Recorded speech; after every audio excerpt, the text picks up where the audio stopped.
Hello everyone, this is Hakaym and welcome back to some more World of Warships, and today we're finally looking at the Tier 10 IGN Split Branch Destroyer, the Harugumo. Oh my gosh, I'm finally here.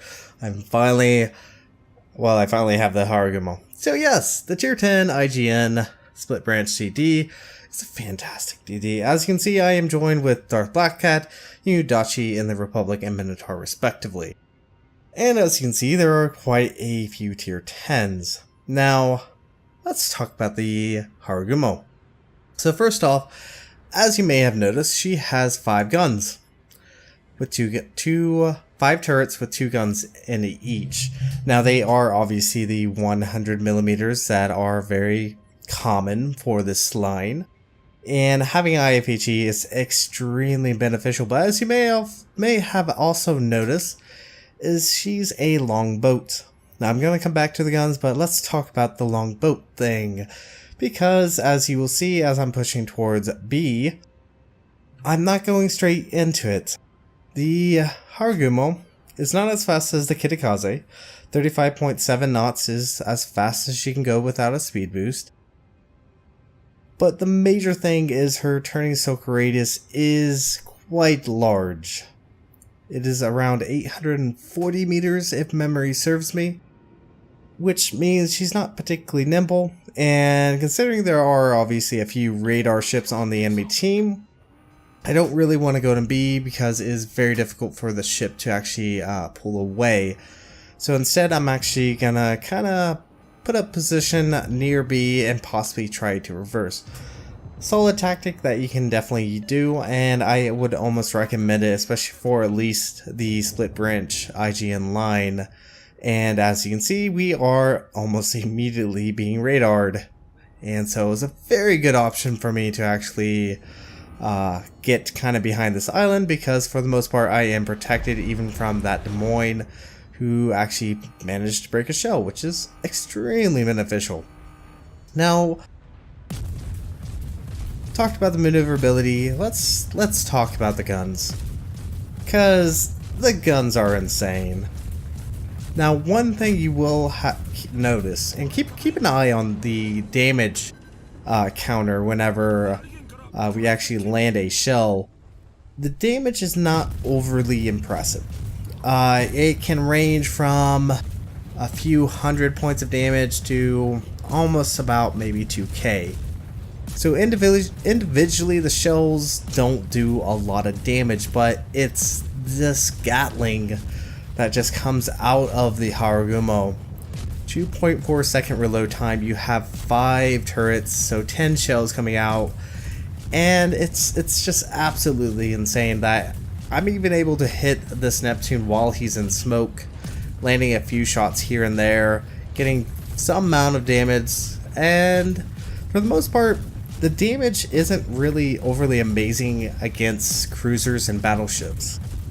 I think it really comes down to the psychology of it. Psychologically, you're terrifying the player because they see just this constant rain of shells coming in at them, and it's absolutely terrifying. Now, I have played against Harugumos, and they are downright the worst thing you want to experience when you're in a destroyer at close range. And even with cruisers, if they're not spotted, they're just able just to eat you alive.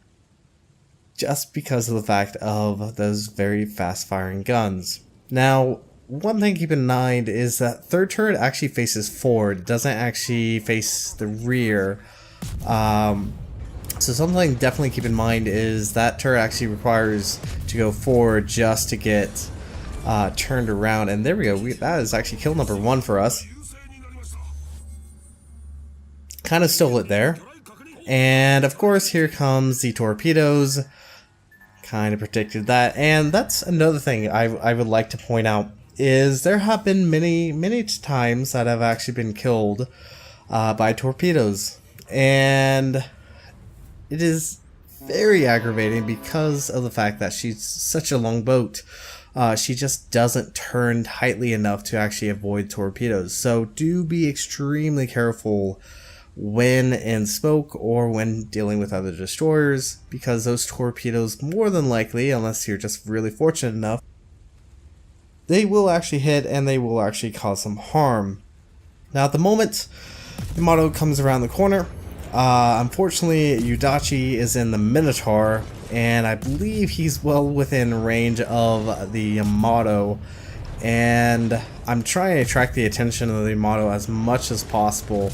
Probably should have just allowed him to fire at me, gave Yudachi a little bit more time to maybe pull away, but unfortunately for Yudachi, he is in a unfavorable position. Loses the majority of his health there.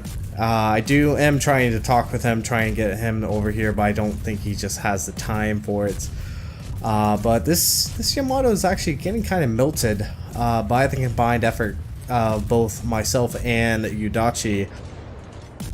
And keep in mind, this Yamato was near full health. But I do also think that Yudachi is actually going to get the kill just because of those torpedoes that he did launch. Yamato eats 2, and in a moment now goes down to the 3rd. So at the moment, unfortunately, we have just lost Yudachi, but at least he got his revenge against that Yamato.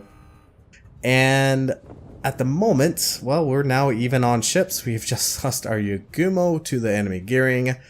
And kind of keep an eye on our team. Now, I did want to show off, obviously, the Harugumo, but there's actually something else within this match that is rather a bit amusing, and it's going to happen a little bit later, and it's going to pop up in chat. Yes, it's a chat thing. It's going to show up. So, at the moment, the enemy team has 2 battleships all the way up north. There is, I think, a Zao over at D, and a Yamato, North Carolina. Actually, what is that? A Yamato actually over with the Zao in the Des Moines. Currently trying to cap C. We did lose our other DD to the gearing, the Harugumo. And right now I'm actually expecting the gearing to push B. That, you know, would make the most logical sense for a destroyer to do, because at the moment the enemy team doesn't have any caps. They are obviously turning over 3 caps at the moment, taking D, C, and A, while our team, well, they sit a little bit further back.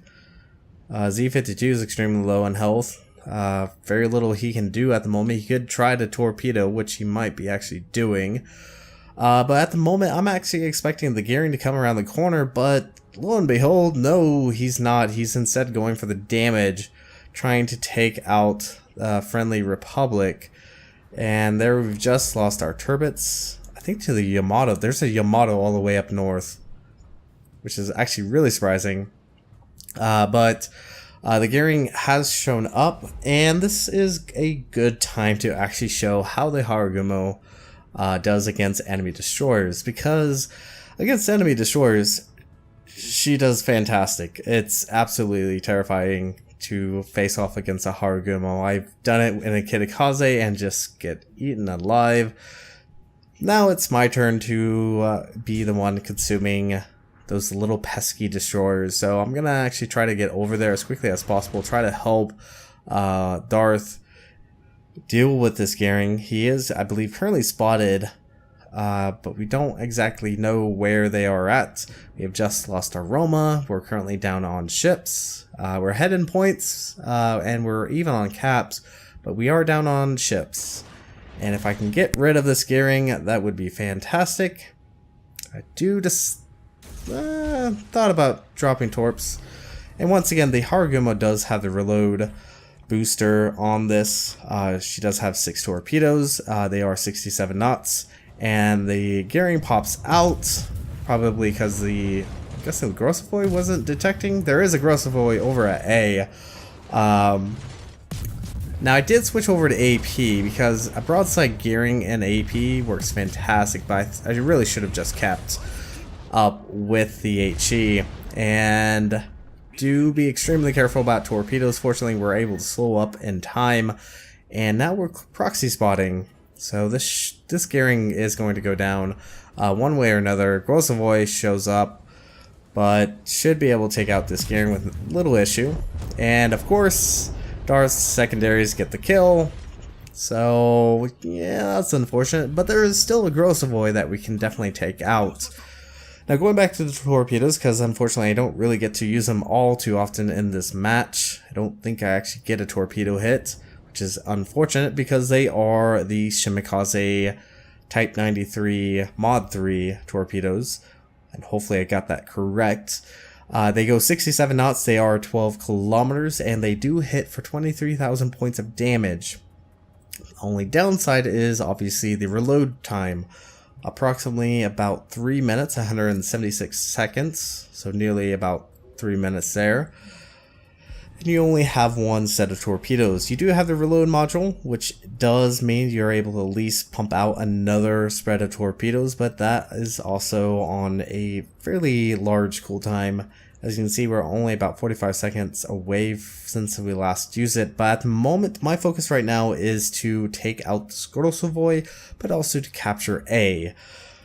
And one thing to keep in mind, the Harugumo at long range is not overly impressive, especially when dealing with other destroyers. The shield velocity coming out of the guns is 1,000 meters per second, but they drag quite heavily. That at a longer range they do have a very high arcing arc to it, so that's why I'm actually trying to get as close as I can to this Grosavoy. And keep in mind, this Grosavoy actually does have a heal, but you can see the damage just starting to rack up against this Grosavoy.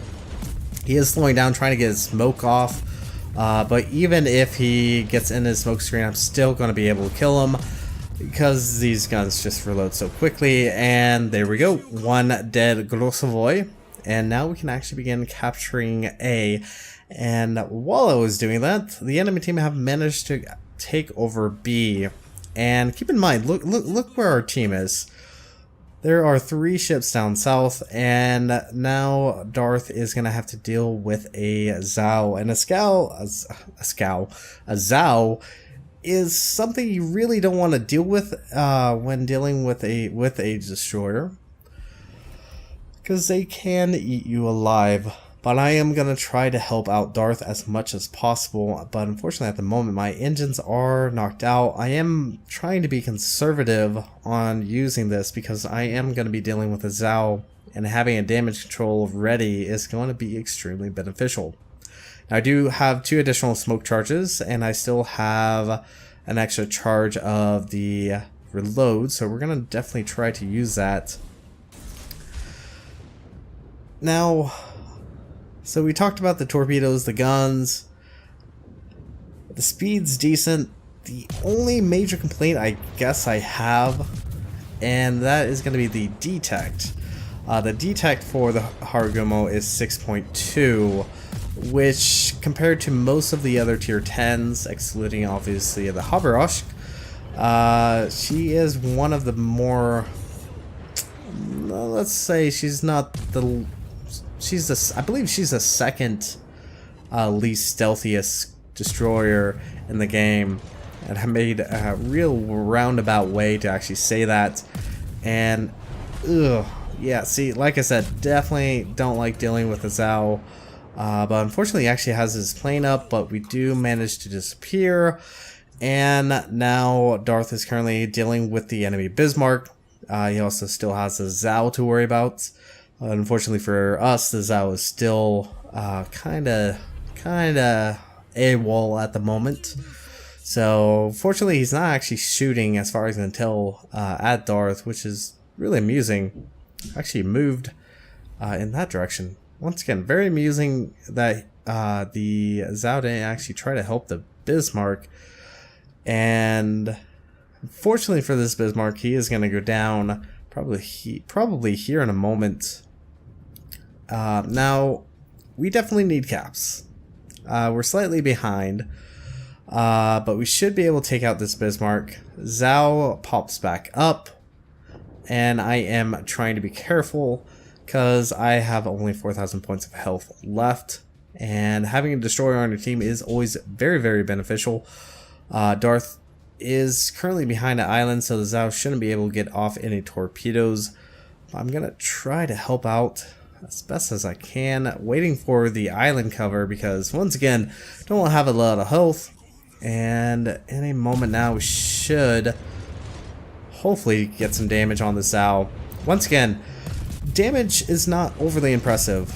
As you can see there, we've only probably done about 3 or 4k, but Darth does get the kill, does earn Confederate, and we're sitting at 117,322. And it's at this point that one of the players decides to call me out. I'm not gonna read it, but if you guys want to read chat, you can definitely read it. And yeah, so that happened. So keep in mind, I have been over at A and B. I shouldn't really need to defend myself because you guys have been watching.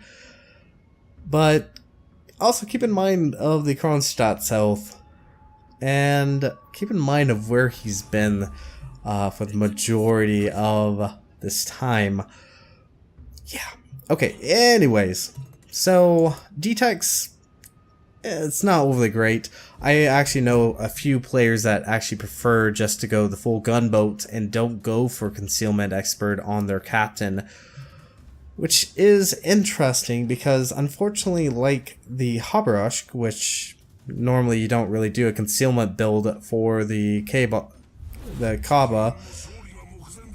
Kaba can fire at long range. Its shell velocity is decent. It is more likely to actually land its shells. So at long ranges, it is fine, but the Harugumo, especially against faster moving targets, is going to be a little bit difficult. I'm not saying it's impossible for you to land your shells, but it is going to be a little bit more difficult. And I don't know, maybe it's worth to try it, because you do obviously put 4 points into running concealment. You could get survivability expert, which actually I don't run on this Harugumo. Get even more health, make it even more tanky. The only other thing is Harugumo is not a particularly fast ship, and there we've just earned Confederate, still peppering away at the Des Moines. Just look at these shells. This is just absolutely ridiculous.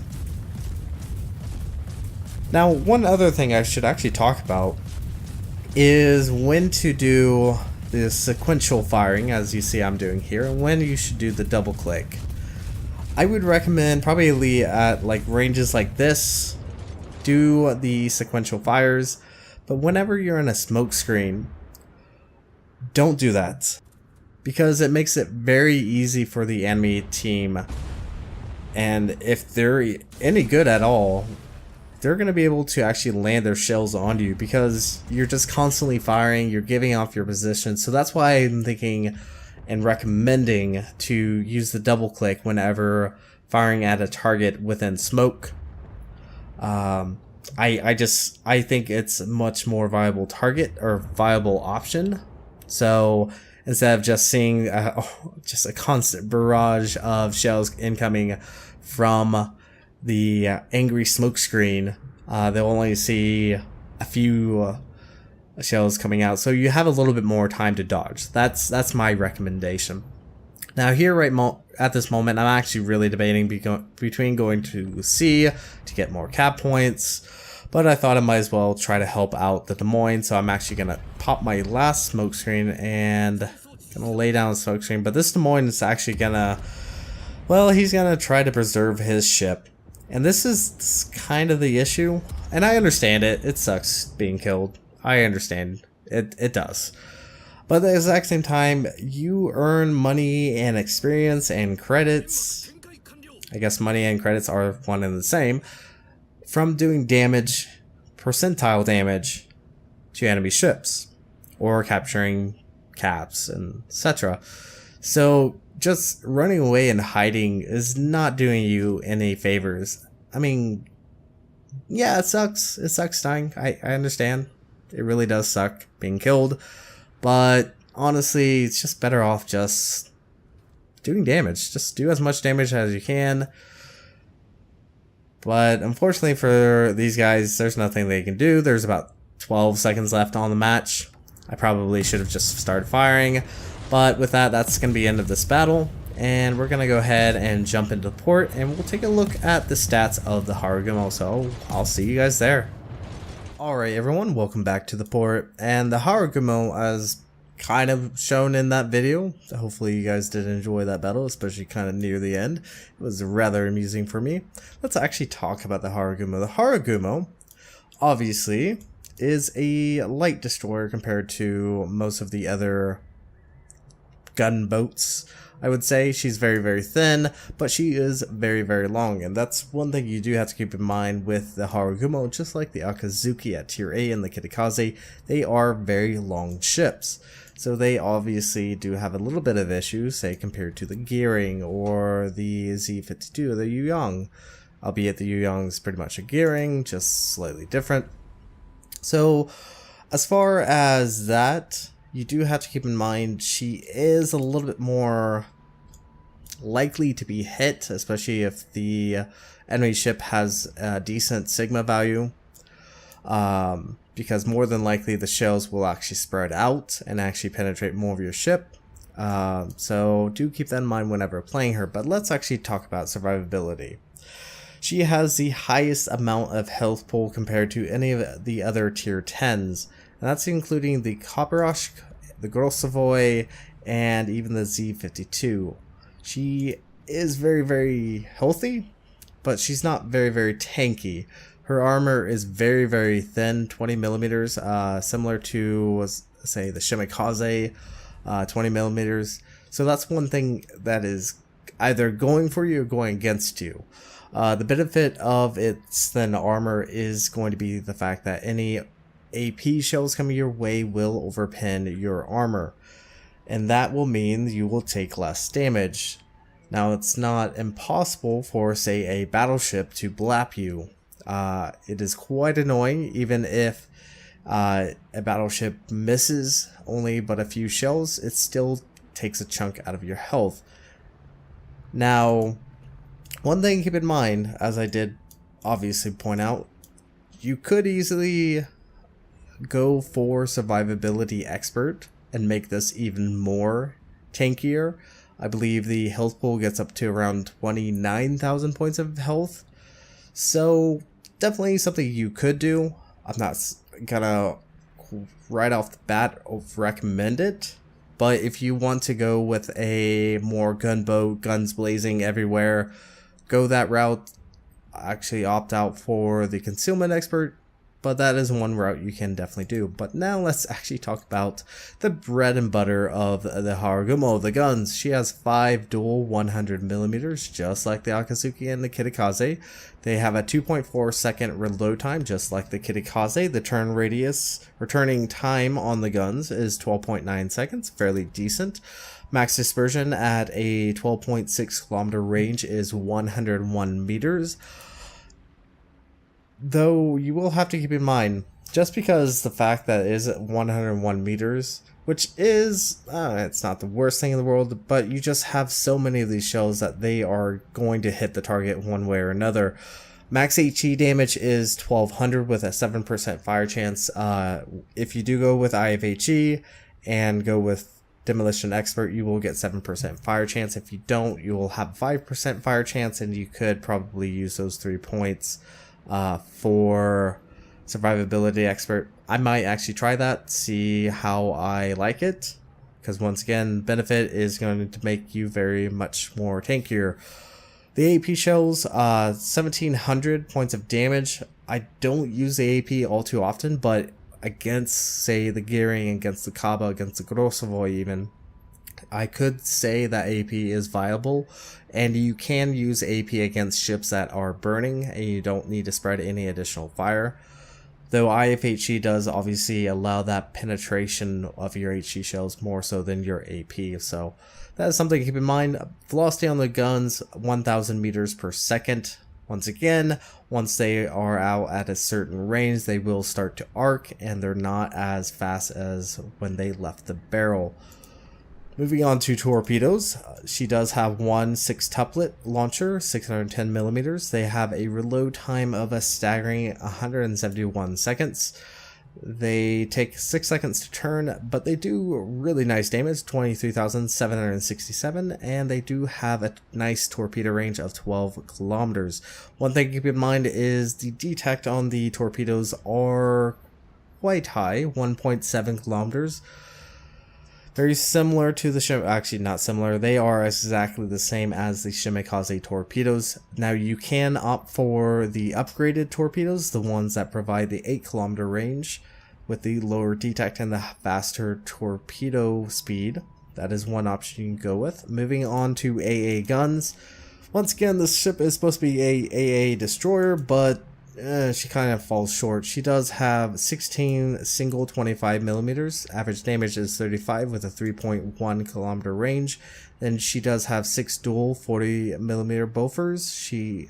They do average damage of 79 with a 3.5 kilometer range. And then obviously her main guns operate as additional AA. Average damage is 125 with a 5 kilometer range. So she can shoot down planes, though she doesn't have defensive fire to assist in that. Moving on to maneuverability. Max speed is 35.7 seconds. Not as fast as the Kitakaze. That is something that is slightly unfortunate. But at least she is faster than the Akazuki. Now once again, she does have the speed flag, so this is slightly muddled by that, but still fairly fast all the same. Turning circle radius is a staggering 830 meters. She is once again a long boat, and that means compared to most of the other destroyers, she has a very large turning circle radius. I believe the Kaba even has a better turning circle radius than her. The Shima has even a better turning circle radius. So Harugumo is the worst as far as her turning circle radius, which is quite detrimental whenever trying to dodge torpedoes or shells. It just takes such a long time for this ship to get turned around. But at least the rudder shift time's not too terrible, 5.5 seconds. But it technically is the worst, one of the worst, compared to all the other destroyers. Even the Kaba has a 5.3 second turn time on its rudder. The Grossovoy 4.6. So not the most nimble of ships. That's definitely a thing you will notice when you're playing her. She's not particularly nimble. You will have to be careful in tight quarters, but overall you will generally beat destroyers out with just DPM, just because of the IFHE and also the rate of your guns. Moving on to concealment. 6.2 kilometers. Not particularly stealthy. The only one that really beats it outright is going to be the Kaba, especially if you don't do a concealment build, which I don't know why you would, unless you're doing ranked. Harugumo, second worst. Every other tier 10 will outspot her by at least 100 to about 600 meters, so do be careful. But once you are within that range, you definitely can once again beat those destroyers out. Detectability range by air is 4.2 kilometers, while firing in smoke it is 2.5. Moving on to the ship, and as far as what you can upgrade, as I did mention, you can get the Type F3s. This will reduce your reload time by 14 seconds. It will increase the speed of the torpedoes by 76 knots. However, it will reduce your damage to 21,367, a reduction of 2,400, and your range will be reduced to 8 kilometers. One other thing to keep in mind is if you do go this route, your torpedoes are a little bit more, well, let's say they're not as subtle as the original. Increases the detectability range by sea by 0.1 kilometers. Not that big of a difference, especially considering that they are going around 9 knots faster, which makes them extremely scary. Very similar to, once again, the Shimikaze torpedoes. So that is an option you can go with. I prefer the longer range because, once again, she's not a particularly nimble ship, nor is she as stealthy as the Shimikaze. So I just recommend the Type F3s. Moving on to the upgrades of the ship. Main armaments mod 1, as usual. Damage control, aiming system. Propulsion mod 2, always recommend because it just makes you able to get up to speed that much quicker. Concealment Expert, and last but not least, Main Battery Modification 3. I honestly don't know if it's very viable for Gunfire Control System Mod 2. Benefit is just that additional range, but the downside is your guns kind of arc. It makes it a little bit more difficult to land your shells. Even without that additional range, it's still a little bit difficult. It does take a little bit of learning. Hopefully by the time you get up to the Harugumo, you'll kind of have a very good basis on how much you should be providing lead. So that shouldn't be that big of an issue. It is an option you guys can go with. As far as the consumables, just like the Akazuki and the Kitakaze before it, she does have smoke, she does have the speed boost, and she does have the torpedo reload booster, which is very beneficial because it just makes you that much more deadly, especially if you do get a fire or flood on a ship that has repaired. So overall, not too bad. Let's take a look at the captain. The captain hasn't changed since I've had her on the Kitakaze. However, the recent update has shown up. As you may notice, certain of these skills are essentially crossed out for you. I believe you can still pick them. However, it is pretty much telling you you're an idiot if you do decide to go with this, because this provides you no benefit at all. As far as the ship build, priority target, like I said, I really do enjoy it. Expert marksman is not needed. I would obviously always go with last stand and then adrenaline rush. Basics firing training, just to get your guns firing that much faster. Now this skill right here, demolition expert, it's an option you can go with. I use it because I do use IFHE on the ship. This just increases the fire chance by 2%. All this reduces it by 3%. So in all honesty, you're just reducing your fire chance by 1%.